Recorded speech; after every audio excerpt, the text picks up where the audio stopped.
சதுர்த்திமா. சரியா? விநாயகருடைய பிறந்த நாள். அவருக்கு பிடித்தமான பழங்கள் பிரசாதங்கள்லாம் பண்ணி வீட்டுல கொண்டாடணும். ஓகேவா? இப்ப வந்து அவருக்கு பிடித்த பழங்கள் என்னென்னு பார்க்கலாமா? இது என்ன பழம் சொல்லுங்க? கொய்யா பழம். சரியா? அவருக்கு பிடிச்சது. இது என்னதுமா? சாத்துக்குடி. பேரிக்காய். இதுல எல்லாம் நிறைய சத்துக்கள் இருக்கு. பேரிக்காய் எல்லாம் நீங்க சாப்பிட்டுருக்கீங்களா? யாருக்கெல்லாம் தெரியும் பேரிக்காய்? சாப்பிட்டுருக்கீங்களா? ரொம்ப நல்லது உடம்புக்கு. ஓகேவா? கரும்பு. கரும்பு அதுவும் விநாயகர் சதுர்த்தி அன்னைக்கு வச்சு கும்பிடணும். கம்பு. கம்பு உடம்புக்கு ரொம்ப நல்லது தெரியுமா? குளிர்ச்சி தரும், உடம்புக்கு நல்ல சத்து. சிறுதானிய உணவு. சரியா? நீங்களும் கம்பு கூழ் இதெல்லாம் குடிக்கணும். ஓகேவா? வீட்டுல அம்மா செஞ்சு கொடுத்தாங்கன்னா கம்புல வடை எல்லாமே செய்வாங்க. சரியா? ஓகேவா?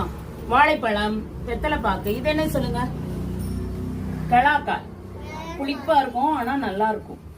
சரியா? நாளைக்கு எல்லாம் சாப்பிடுங்க. வெளாம்பழம். வெளாம்பழம் இதுல வந்து உள்ள வந்து வெள்ளையா இருக்கும். அந்த இதை எடுத்து வெல்லம் கலந்து சாப்பிடுவாங்க. வெல்லம் போட்டு சாப்பிடணும். சரியா? பேரிக்காய் சாப்பிட்டீங்களா? இல்ல. வெத்தலை பாக்கு, பரப்பம்பழம். இதெல்லாம் வச்சு விநாயகருக்கு நம்ம நாளைக்கு சதுர்த்தி விழா கொண்டாடணும். அவருக்கு பிடித்த பிரசாதம் சுண்டல், வெள்ளை சுண்டல், உளுந்த வடை. சரியா? பிடி கொழுக்கட்டை, பாசி பருப்பு பாயாசம், வெல்லம், முந்திரி எல்லாம், நெய் எல்லாம் சேர்த்து பண்ணுவாங்க. இதெல்லாம் அவருக்கு பிடித்தமான உணவு. இதெல்லாம் நாளைக்கு படைத்து அவருக்கு வந்து ஸ்லோகம் சொல்லி, ஔவையார் ஒரு பாடல் சொல்லியிருக்காங்க. அந்த ஸ்லோகம் இப்ப நான் மேம் சொல்லி தரேன், நீங்க திருப்பி சொல்லணும். ஓகேவா? Okay ma'am.